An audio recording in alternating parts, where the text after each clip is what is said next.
This is J. Randall Wilkerson, author of the Heart Failure Recovery Plan, Successful Heart Regeneration Using Metabolic Enzymes. This is part 38 of a 58-part video series of the entire book. Please review our introductory video for a background. Part 38 falls under the chapter of diet, and the subchapter is honey.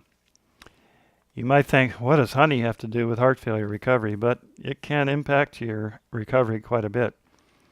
I am a beekeeper, not originally by choice. We run a garden since 2010 to raise fresh fruits and vegetables, many of which I use in juicing, as mentioned in the earlier juicing section. And I discovered all the bees had died in our area, and we received practically nothing. One cucumber, no squashes, just no melons. Everything failed that year because there were no pollinators.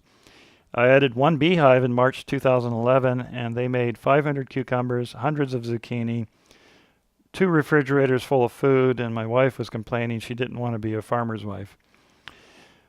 In the back of one of the books on honey, I was studying to care for my bees. I discovered that Europeans use a specific type of honey, a spoonful every night just before going to bed, to go to sleep and sleep longer. In fact, I tried that, a tablespoon of honey every night just before bedtime, and I started sleeping longer periods of time. And as you remember from an earlier part on sleep, sleep is critical to heart failure recovery because it enables the nutrient choline to regenerate the heart muscle tissues faster. Well, after 10 or 12 weeks, I noticed my clothes started getting more and more loose. I had not been checking my weight, and when I did, I found I'd lost 10 pounds. Our diet is fish and healthy vegetables, juices, yet for some reason, something I did started dropping the weight slowly but steadily. Then I came across a book from Scotland called The Hibernation Diet by Mike and Stuart McInnes. I finally got a copy. It's 184 pages, many different studies, nutritional science, but it all boils down to one thing: loading up your liver with glycogen just before bedtime with a tablespoon of honey. It seems that honey has a proper balance of fructose and sucrose and glucose sugars to enable the liver to efficiently convert it into glycogen, loading up the liver so that the brain never reaches a starvation point, at least for 7.5 hours.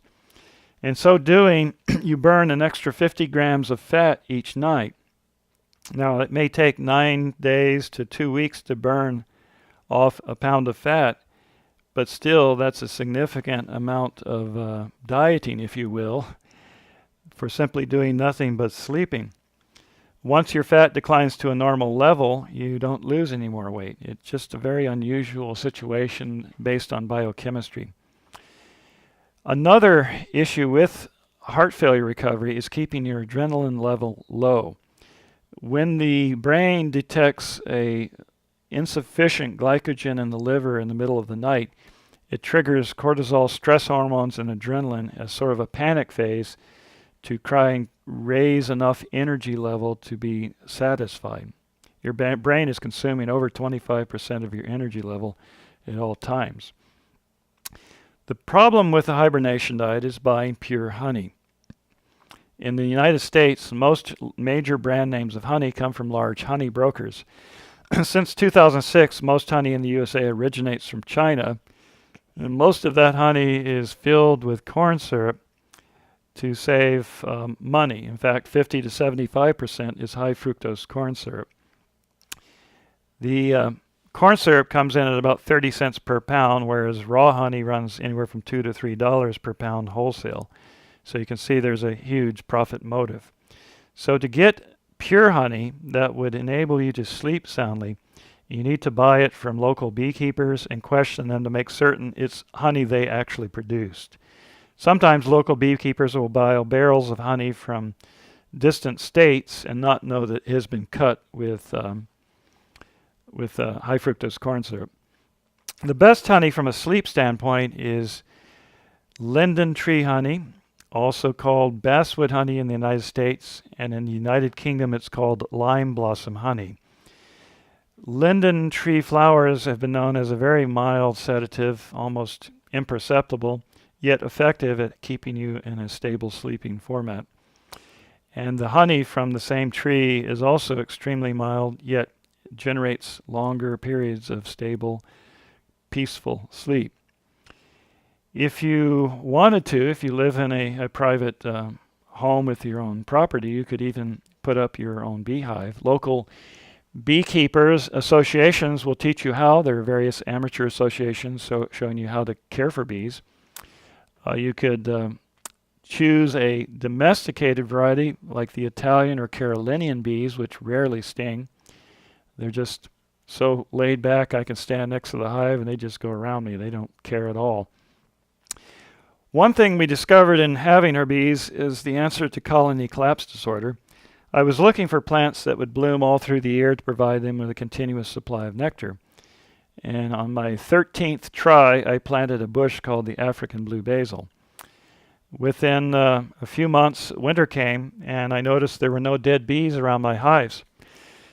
One maybe a week on one hive, maybe 3 a week on another. And normally in the wintertime, stresses cause losses of 30 to 100 bees per day around the front of the entrance to the hive.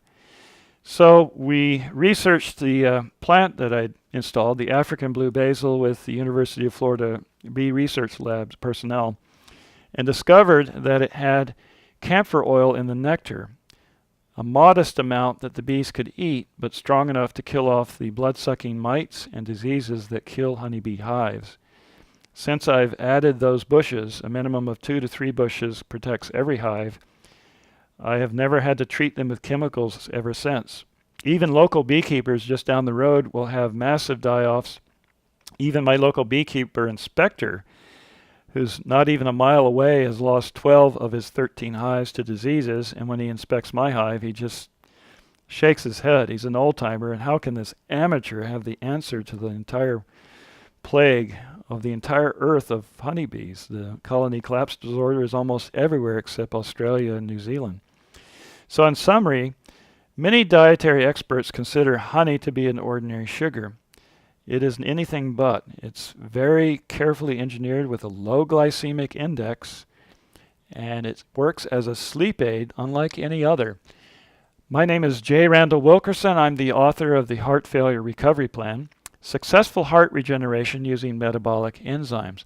This book is available from Amazon in print and Kindle editions, from the Apple iTunes Store in an iBooks edition, from eBay in a print edition, and directly from the publisher Wilkerson & Hughes, P.O. Box 777, Altoona, Florida 32702. Just enclose a check for $24 to cover the book plus shipping and handling. Thank you for listening.